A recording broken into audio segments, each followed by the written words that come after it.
Cup for 2011. It's Young Africans, Yanga, the Tanzanian side, and one of the favourites for the tournament, playing against the Eritrean side, Red Sea, who came to the tournament a little late, but surprised all and sundry by finishing second and in Group A and just 1 point behind the other Tanzanian giant, Simba Sports Club. And really was a pretty good performance so far from Red Sea, losing to Ocean View in their first match. They beat Etincelles in the second by 4-1, beat Vitalo by 1-0, and then drew with Simba in a goalless encounter in the final match of the tournament. Very, very defensive formation. So do we see the defensive work again from Ephraim Tewelde today, or do we see Yanga absolutely piling on the, as we saw them in their final match when they beat Bunamwaya by 3-2 after taking their foot off the accelerator a little during the second half of that encounter. They did fight back to take the game away from the side from Uganda. Well, Arnold has made his way up from the touchline where he was chatting to Chico and up 150 stairs to the box. And well, it's good to have you here. Yeah, it's good to be here. I'm losing weight by the day there, Kevin. I mean, that is a heck of a climb. Hope they lift so I can be stadium one of these finals, but it really is good to be up here after that thrilling first encounter. Brilliant football by St. George, who now await the winner of this clash between Young Africa and Red Sea of Eritrea.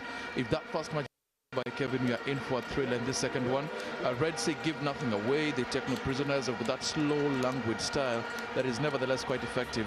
And of course, Simba Honore from Rwanda, Sanwa Mati from Kenya, and Wish Yabaro from Somalia is the fourth official for this encounter.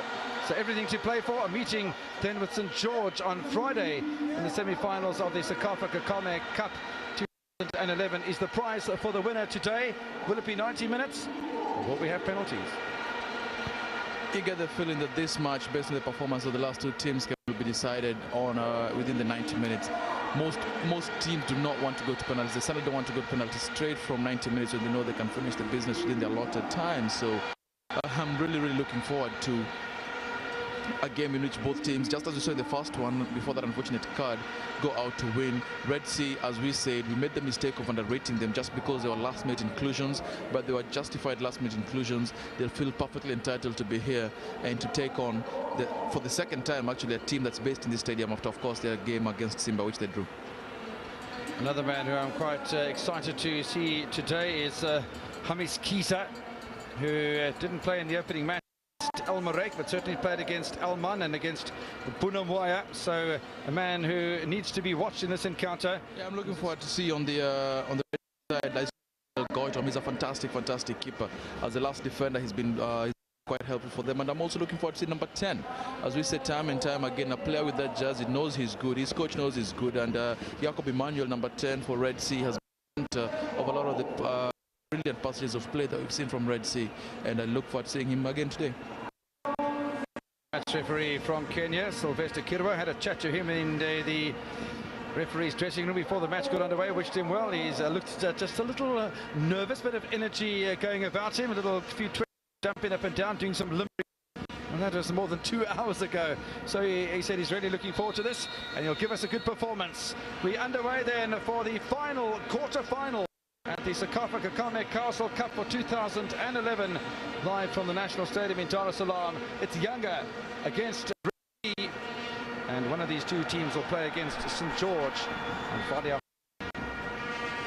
Yeah, it was really brilliant to see. I mean, it's not just a coincidence that Red Sea wears the red of Yanga's bitter rival Simba, and they appreciate that. They are out here in force in red as well, the fans of Simba, to of course cheer against the arch rival. It's a curious tradition that I've only seen here in Tanzania, but it's also really quite brilliant that when your rival is playing, you come out and cheer the opponent on. Yeah, I think it's absolutely fabulous, the support we have seen from both sides throughout the course of the tournament. The both sides we're talking about, of course, Yanga, the yellow-clad team today, and of course Simba, who were playing yesterday in their semi-final against the quarter-final against Bunamwaya. Early pressure coming from the Yanga side. Not a bad ball that was lurched into the penalty area by the Shadrack and Satigwa, who we've seen in pretty good form so far. Comes once again, and Satigwa. Ball comes off the back of the Red Sea player in the number 8 jersey, Aaron Zacharias, one of the players that have been sent off in this competition. Yeah, all told, the football has been fair in terms of red cards and so on. Aaron Zacharias, can argue he did deserve his red card as we set ourselves up for this corner, and the refereeing has been spot on too, Kevin. Yeah, I think it certainly has. Taken by Oscar Joshua, the left back for Yanga. Goes. Kiza not able to make anything of it. Yeah, Joshua, they're asking too much of Kiza with that corner. He was low and too near, too close to the near post. Well, not too much you can do about that unless perhaps flick it on. Maybe that was what they're working on, but it didn't come out. To do a bit better next time.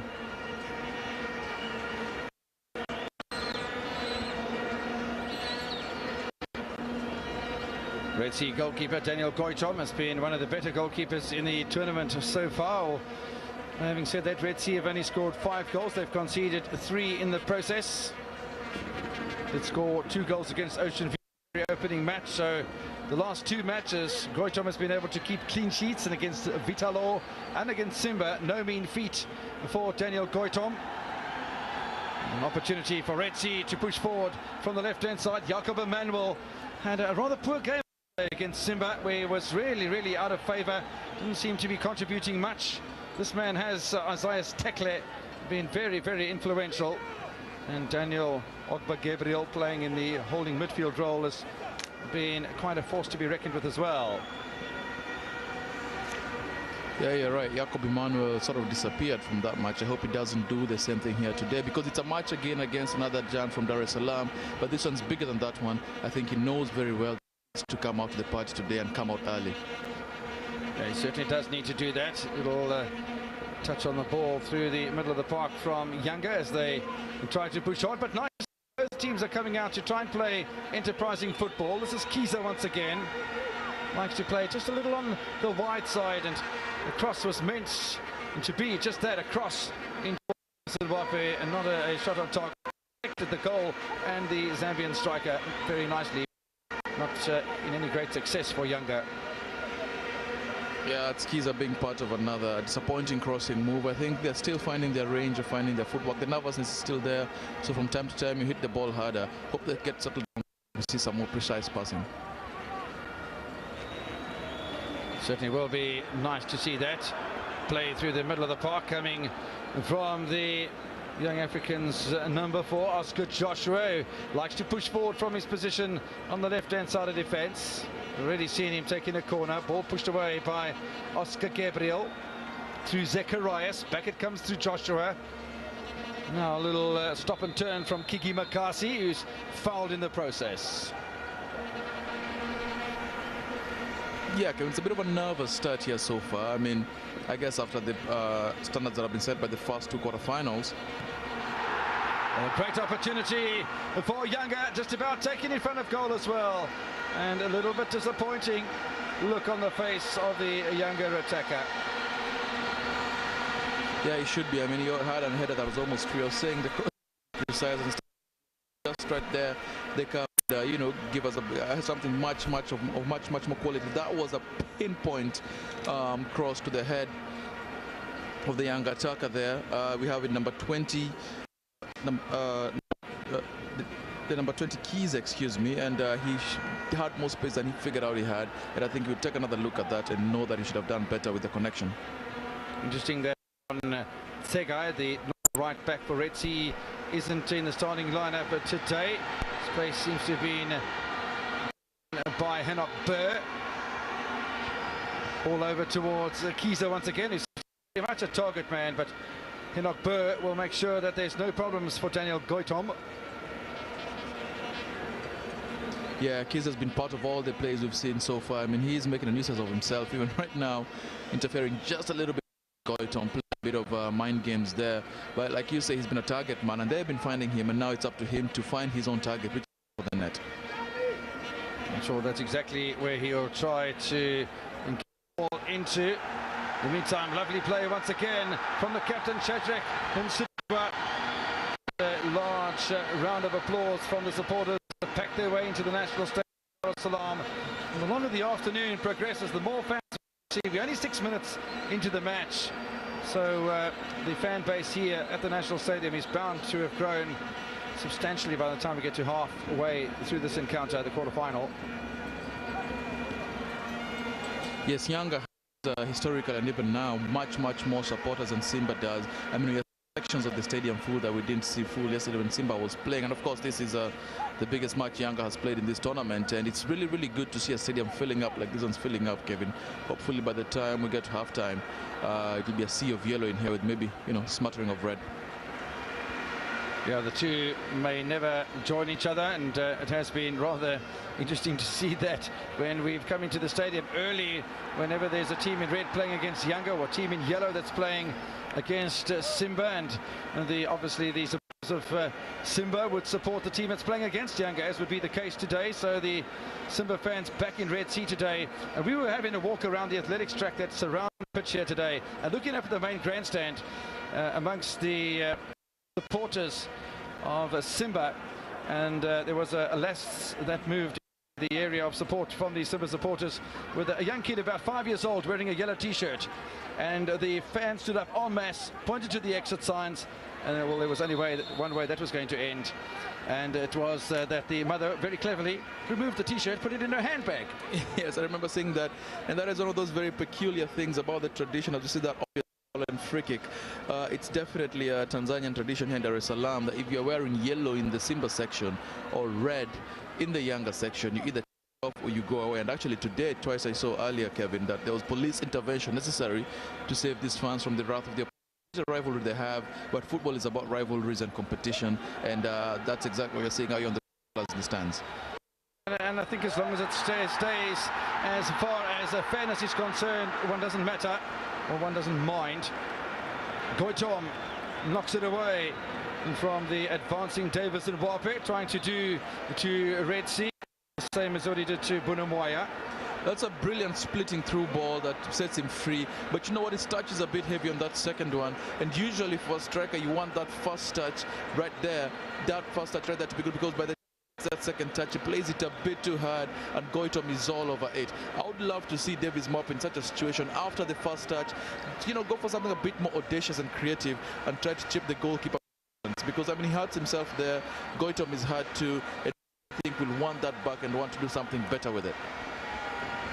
And we do like to see the inventive play, and Sam Timber, the Ugandan coach of Yanga, having a little chat to a couple of the players, and it's nice to see his involvement. Rashid Gumbo was one of those players. I must say that Rashid Gumbo has been threatening throughout the course of the competition to get his name onto the score sheet, and he scored an absolutely blistering shot against Bunamwaya in that 3-2 victory on Saturday. Yeah, absolutely. One of the goals of the tournament, a rocket right to the back of the net. The goalkeeper knew nothing about it until he turned and saw it nestled right there in his goal. And hopefully Rashid Timbe will come up with a goal like that. Certainly a game of this touch, and it's a goal of that kind of brilliance. Well, players that have scored goals of brilliance so far have been Rashidi Gumbo, Hamis Kiza has 2, Davis Wape has 2, and Yanga really have been entertaining in the matches so far. 2 other goals in the 7 for Yanga came in the very first match of the tournament when they played to a 2-2 draw with El Marek, and they managed to be gifted 2 own goals, one from El Bashar and one from Omar. One from El Bashar, particularly embarrassing, but El Hadari wasn't impressed by the end of that encounter. Once again on the flank, Kiki Makasi is the cross on the way back. Yeah, and another disappointing cross from Young, finding their range, because that one, it was either short or a cross. Between don't very much. And now Hamis Kiza must be thinking, okay guys, seriously, let's get them a bit closer home, shall we? Well, absolutely, that's what we do anticipate. Possession so far pretty evenly matched in the opening stanza of this encounter. 10 minutes played in the match. No scorers yet between Yanga and Red Sea. So far, we've had 74 goals in the tournament to date. And to maintain the average of 3 goals per match, we need 4 goals in this encounter to take it up to 78. I think the Yanga supporters like the little move where he knocked the ball over his head and left him for dead. In this part of the world, they call it a kanzu, which is a full body that people wear. In other parts of the world, they call it a sombrero. Either way, you gave the defender a piece of clothing that he had no interest in. Kevin. Very interesting analogy. So, Mwape looking to do similar things as we haven't seen again so far. The best of Jacob Emmanuel, the left winger for Red Sea, who's playing in his fifth straight match for the Eritrean, has been replaced on a number of occasions by the coach.